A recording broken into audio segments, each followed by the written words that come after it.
Projeto Fragmentos, novela número 23, Vejo a Lua no Céu. Adaptação de Silvan Paeso, do conto de Marques Rebelo, exibido no horário das 18 horas, no ano de 1976. Eu lembro vagamente dessa novela, eu era criança e recordo que assistia, acho que alguma reprise no início da tarde, mas curiosamente eu só lembro do núcleo da família central, do seu Pedro, o Alberto Pérez e Araci Cardoso, as crianças, Edgar pulando a janela para visitar a vizinha. Isso eu lembro perfeitamente. Eu não lembro de Fernando e Suzana, do casal protagonista central, Eduardo Tornag e Norma Bloom. Eu não tenho a menor lembrança deles, para vocês verem como isso não marcou para uma criança, né? Olha, eu assisti aos fragmentos e, sinceramente, eu não gostei do que vi. Primeiro capítulo, eu achei aquele comportamento do Fernando tão tolo, tão infantil, parecia um personagem tão bobinho, tão difícil de embarcar, mas a gente percebe que a novela tem uma pegada infantil muito forte. Isso você vê já nos traços do protagonista no primeiro capítulo. E é claro, existe o núcleo das crianças, né? Edgar, Márcio Bernstein, a menina Doroteia, que é a Doró, né? Que é a Isabela Garcia, Cristina Cher, já uma adolescente, a Miriam Fischer como Lu, a namoradinha do Edgar. E é muito engraçado ver o Edgar pulando o muro para entrar no quarto da vizinha. A gente percebe que não tem dublê, né? O menino vai, sobe o muro de grade, sobe o degrauzinho para andar pelo vão e pular pela janela. Tudo isso era feito de verdade, sem efeito especial, sem dublê, pelo garoto Márcio Bernstein. É claro que ele já era um garoto que, né, já era praticamente um pré-adolescente, ele já tinha, sei lá, uns 11 anos, né? Era fácil para ele fazer isso. Mas hoje em dia isso é impensável, né? Não se coloca uma criança ou um pré-adolescente para subir uma parede daquele jeito. Eu achei os últimos capítulos extremamente depressivos, porque afinal de contas, o casal protagonista morre, né, gente? Morre Fernando, morre Suzana, e é uma coisa até um tanto quanto chocante. Mas o mais curioso de tudo é que naquele período, início do ano de 1976, se nós analisarmos todas as novelas da Globo que foram exibidas nos 4 horários, em todas elas os protagonistas, ou um protagonista, ou um personagem central, um personagem chave, acaba morrendo no final da trama. Então, além de Fernando e Suzana, que, né, morrem no final de Eu Vejo a Lua no Céu, teve também, no horário das 7, Anice de Anjumal, que morreu no último capítulo. Teve na novela das 8, o Carlão de Pecado Capital, que morreu no último capítulo. E na novela das 10, o Grito, o último capítulo é todo sobre o velório do menino Paulinho, filho da protagonista Marta, vivida por Glória Menezes. Não é um tanto quanto chocante isso? Fui buscar o conto Vejo a Lua no Céu, do Marques Rebelo, e li para saber mais ou menos se a novela foi fiel ao conto. Bem, o conto é muito curto, você lê aquela história em meia hora, 45 minutos no máximo, e o início da trama, aquela cena que acontece no primeiro capítulo da novela, em que o seu Pedro expulsa o Fernando de casa, é igualzinho o que está escrito no conto. Os diálogos parece que são os mesmos. E o conto, ele na realidade, ele é narrado em primeira pessoa, sob o ponto de vista do menino Edgar, né? É ele que conta as lembranças de infância, da família, da namoradinha, do irmão que é expulso de casa. E o final é ainda mais triste que o próprio final da novela, porque o conto vai além, né?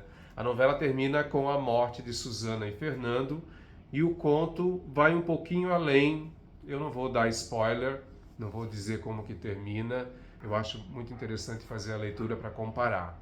Eu gostei de ver Norma Bloom, belíssima, né? No auge da beleza, ela havia feito Senhora em 1975, depois ela teve uma participação em Bravo. Aliás, acho que uns 3 atores de Bravo, terminou Bravo, começou Violão no Céu e os atores emendaram as novelas, né? Além da Norma Bloom, o Ítalo Rossi e o Cláudio Cavalcanti.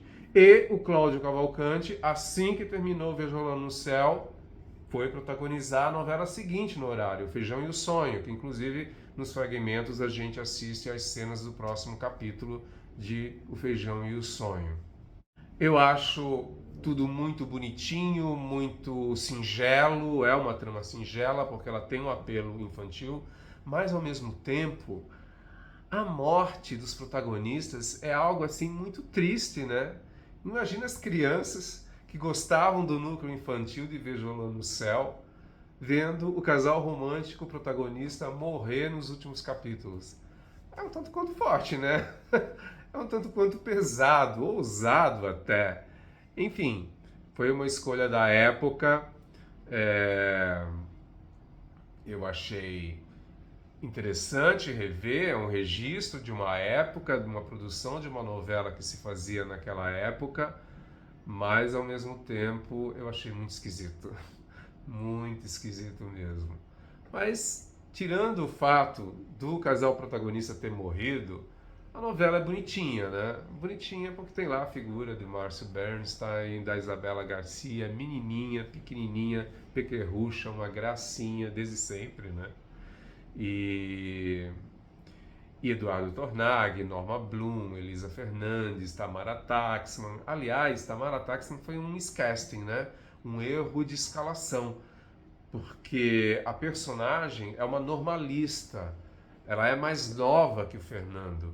E a Tamara, ela é de fato mais velha que Eduardo Tornag. Ok, ela até poderia fazer a irmã mais nova do Eduardo Tornag, mas eu achava muito estranho vê-la chamando a Aracy Cardoso de mamãe. Aracy Cardoso, eu não sei quantos anos era mais velha que a Tamara, mas 10 anos, talvez, 12.